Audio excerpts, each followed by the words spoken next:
Today's video is going to be all about stress and specifically how you feel trying to become a creator and dealing with the stresses of everyday life.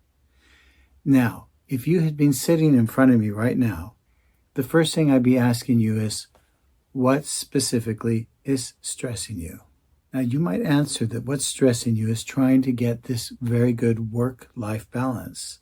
And the problem is that if you're just becoming a creator and you're trying to overcome any psychological barriers that's stopping you from getting out there and producing videos consistently and getting your stuff done, then you're going to be running out of time. Time is going to be the most precious resource that you have because you're trying to work full time. You might have a family, you have your hobbies, you have your friends, you have everything that you need to try to juggle. And as you're trying to juggle all this stuff, you're just feeling overwhelmed and stressed by it. What even makes matters worse is that you might have a poor boss, someone who's just not understanding, who's really putting a lot of pressure on you. So I'm going to want to address exactly what you can do to deal with all these issues and be able to become the person you really want to be, someone who can handle stress, who can keep the balls juggling and do it with a smile. Now, as I look at you, I know I can't really see you, but I'm pretending I can. I know something about stress that you don't know, and I want to tell you what that is. There are two types of stress. There's the healthy stress and there's the unhealthy stress. And a lot of the strategies that we're going to look at is how to turn the unhealthy stress into a healthy stress, because a lot of things that are going on in your life is more about perspective rather than reality. Before we get into the whole issue of how to transform stress that's negative into something positive, I first want to just define what stress is. Stress is a physiological arousal that's occurring in the body, and it is tied into the automatic nervous system. The automatic nervous system is that part of your nervous system that makes sure your heart keeps beating or that you breathe through the night or your body's digesting food. And of course, it kind of makes sense, doesn't it? Because it's all going automatically. And it's always tied into like a yin or a yang, like the brakes of a car, which slows it down, or the gas, which speeds it up. And so we call the part of the nervous system the sympathetic nervous system that speeds things up, which contracts your heart, which makes you breathe in. And when we relax, that's called the parasympathetic nervous system. And this yin and yang, this constant go, no go, is actually expressed at a deeper cellular level and also within our brains and the way the neurons are built up. But we don't really have to go into that much detail. All you have to understand is that stress in general is just the body getting ready to make a move or to relax. Well, obviously relaxing is not stress, but that's part of the solution in terms of being able to de-stress. Now, a lot of people think that the only way you can get rid of stress is through relaxing, but that's not true. Because if we just needed to just relax all the time, well, then things would become very boring, wouldn't it? Because you wouldn't get anything done. The fact that I'm actually recording and talking to you through YouTube is a little bit stressful. I have to get myself into the right state. I have to jump up and down. See an earlier video about that if you want to know how to do that. And the whole purpose of getting into this state and moving around is so that I can produce something, so I can be a highly productive person. And people who are not able to get stressed, at least in the right way, they often end up just not feeling motivated, not getting anything done, and then we'll say they're in a depressed state. Although a depressed state can also be an extremely stressful state. So we're not using the word depressed in the sense that you're in a depressive state of mind, like you're in suffering from depression. No, it just means that your nervous system is not doing what it's supposed to do. And knowing how to manipulate your mind, your body, your thinking, so that you can get into this optimal state of performance is extremely important. And if you can do that, then you're going to solve all of your issues when it comes to stress. What exactly is the difference between unhealthy and healthy stress? I think it can be summed up in one word: control.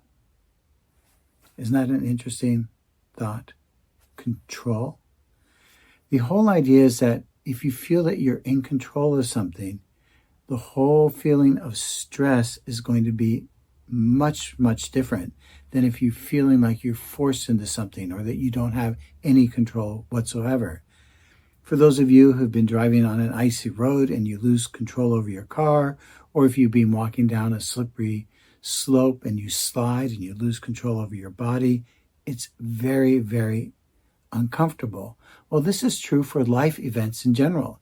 If you're meeting up at a workplace and every single day you have no control over what's going on and how you feel about the tasks you're doing, you're going to really feel stressed all the time. And so the whole idea is to learn how to focus on what you have control over so that you can reduce your stress and eventually turn what's stressing you into a healthy stress. I'm not saying that it's possible to turn every single situation into something that's positive. No, that's not true. And I would be a false prophet saying, well, it's just a matter of thinking it and then you're feeling better. However, if you are ever in a situation where you're forced into a really horrible situation, like maybe you've been jailed unjustly or something like that, you're going to cope much better if you focus on what you can control. Maybe you can't control the fact that you've been treated unfairly, and if you focus on that, it's going to be a very, very stressful situation for you to be in. But if you can unconsciously program yourself to focus on, well, what am I actually having control over? What can I actually do to make my situation a little bit better? And again, this is not a video about going in depth about how people who suffer through a concentration camp or are jailed unjustly are able to survive that with their sanity intact. No, that's not what we're going to talk about. We're going to talk more about the normal life challenges that you are going through becoming a creator or someone who just wants to be a high performer. Let's say you are in a situation where you know your stress is unhealthy because you don't feel control. And the way you're thinking about this might be, I have to. I need to. I really, really have to do this. Okay? Well, that's going to really cause a lot of stress. However, if you can switch it over and focus on, well, I want to. I'm going to really enjoy overcoming this challenge. Then it's going to be much less stressful. For instance, I was in a situation where I suddenly owed literally $30,000 in back tax here in Norway, the equivalent of $30,000. That is a lot of money to me, at least at this time. Maybe in a few years it won't be, but right now it really is, and I think it is for most people. And I decided right away when I realized I had to pay this much tax that I needed to take control over my situation. And so what did I do? Well, first of all, since I am self-employed and I have a very successful private practice as a psychologist, I decided I really wanted to work 8 to 10-hour shifts every day, 5 days a week. And I figured that if I did that and I'm making a minimum of, let's say, $1,000 to $2,000 a day, I would be able to pay that tax off within 30 to 40 days. But then the next challenge that came up was when I'm paying off this tax, I want to make sure that I'm keeping enough money on the side so that the next year I'll have enough money. And you know what? I really enjoyed the whole process of focusing on getting the number of hours in every day, figuring out if there was a little dip in the amount of customers coming in, what could I do to increase the number of people that are seeking my services. And it just turned into a very empowering experience for me. I didn't know that I could make that much money within 40 to 60 days. And then I decided to continue making that kind of money in order to make sure that I didn't get into that position of having to have to pay so little tax in the future. Now, some of you might be thinking, well, why the heck am I having to have to pay so much tax? Well, this is where the whole idea of why comes in. What do you believe in? How are you contributing to society? I live in Norway, and it's a social democratic society. It's not socialism, it's not communism, as a lot of people might think, but it is a society where we try to realize the fact that not everyone is created equal. If everyone had an IQ of 140 and we all had perfect health, then yes, we could live in the idealistic capitalistic society where only the strongest survive, because everyone would be strong. Everyone would be competing on an even playing field. But there is systemic discrimination towards people who are not, what would you say, people of different colors, different races, and there is systemic discrimination against women, and there's just all kinds of weird stuff going on in society, which is pulling people down. And then you get some people who are just not all that intelligent. And you get some people who are hyper intelligent, who can't focus or live in the society because their brains are just focused on one little narrow thing all the time. And so we have this huge variation of people in society, and we need to keep that variation. So one of the reasons why I believe it's my duty and my pleasure to pay these taxes is because I'm contributing to society. And so I have now focused on two very important things in order to deal with stress successfully. One, I have control. Since I'm an entrepreneur and I can decide the number of hours I want to work, I can increase the number of hours. And then I can find and overcome any challenges in terms of not getting enough people to come to my office.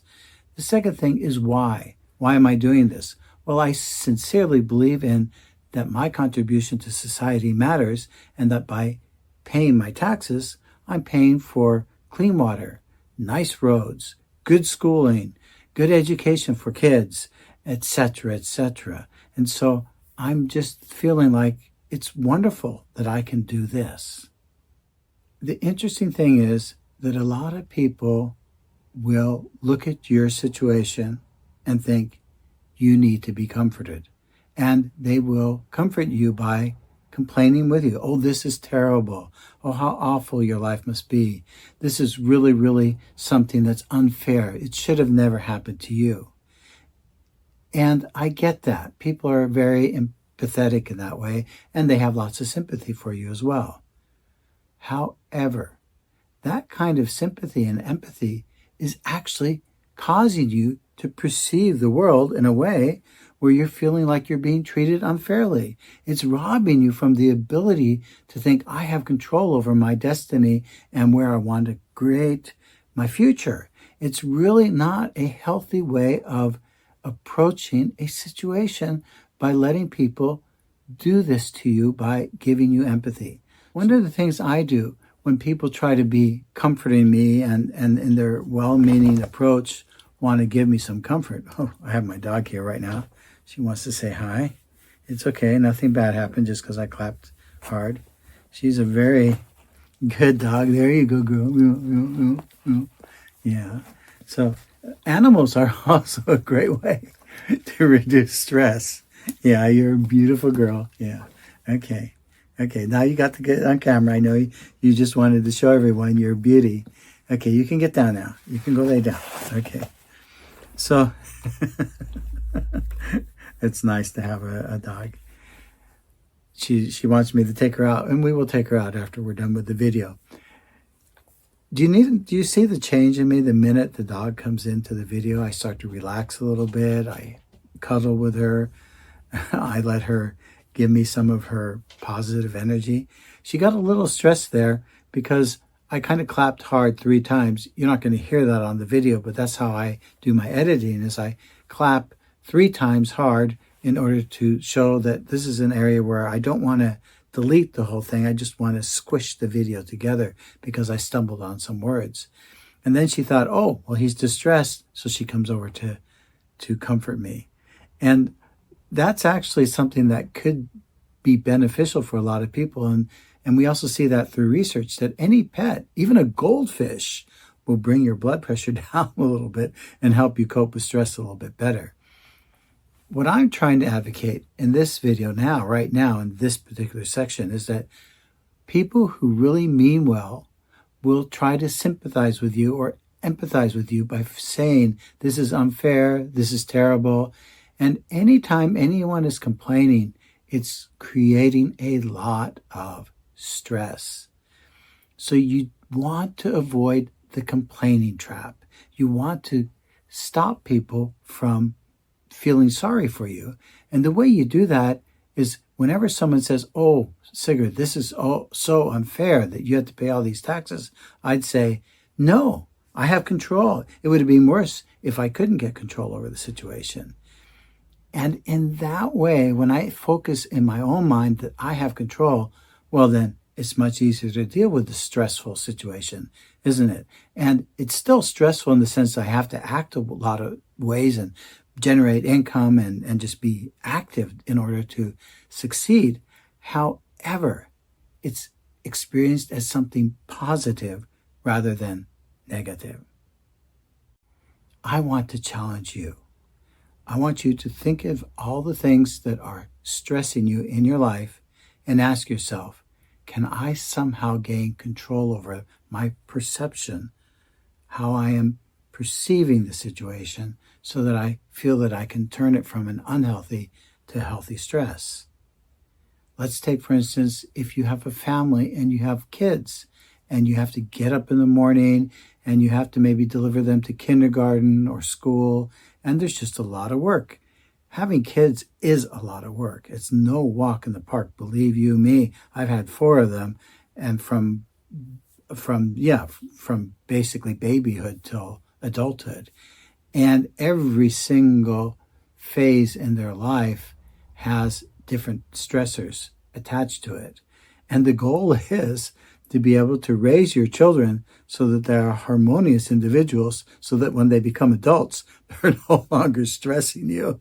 And that when they have kids, they can handle the stress of watching their kids rather than you having to have to watch them. Then you can come as the grandfather or grandmother and just have all the joy of the smile and love, rather than also trying to wipe off the nose and the butts and, making the food and, et cetera, et cetera.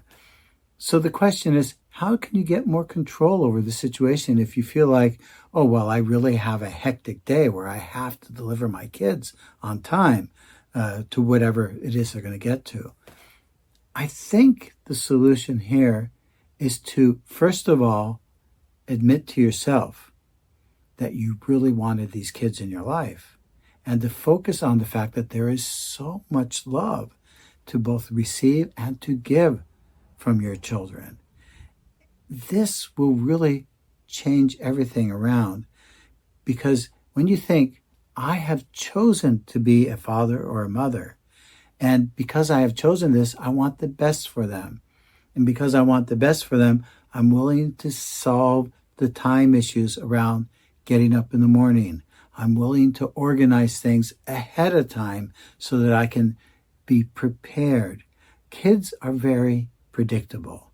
You know exactly what they need. You know exactly what you need to do for them. And so just being ahead of the game is going to be a big game changer in terms of how you're dealing with stress.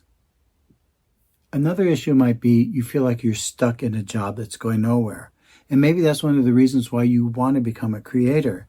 And yet, because you want to become a creator, but you just can't yet afford to quit your daytime job. So you're maybe sitting up late at night producing these videos that you want to produce, and you're very unsure about yourself, and there's all kinds of things stressing you. Well, this is my job to help you solve those problems. The thing that I want you to focus on is if your workplace is stressful, either because the boss is not an understanding person or there's just a lot of stuff going on. Remember, you might not be able to control how the boss is acting towards you, but you can control how you want to act towards the boss. So if someone's being mean to you, you have to decide in yourself what is going to be the best strategy so that when I go home at night, I can be proud of myself. And when you get home at night and you look through the day that has gone by, you can honestly say, I did my very best and I had control over this situation and this situation. And the control doesn't have to be all that big. It can just be maybe you're controlling the number of emails you're answering every day. Or maybe it has to do more with the fact that when you take a break for lunch, you can just really enjoy some sort of podcast or something that's bringing you calm. Or maybe you can all decide that every time someone in your office is treating you unfairly, you can think to yourself mentally, one day I will be able to quit this job and I will always treat people fairly. And therefore, I'm going to treat this person who's treating me unfairly in a fair manner. Does that make sense? I know it might not be that easy. And if you do need help, feel free to reach out because I can definitely try to help you sort this out so that you don't experience all the unnecessary stress a boss can give you. Stress over long periods of time can lead to burnout. And burnout is something you really don't want to experience because you literally lose all your energy. And it's almost like the body is in a depressed state. In other words, it can't get the energy up to do anything. And all you want to do is just lay around and you're just feeling terrible all the time. The reason why a lot of people suffer from burnout is because, as I mentioned in the few minutes I've just started this new section here, it's because they are stressed over time. However, if you're stressed over time, what's actually going on here? Usually when you're stressed over time, unless in this extremely extreme situation, it's because you have a hard time saying no.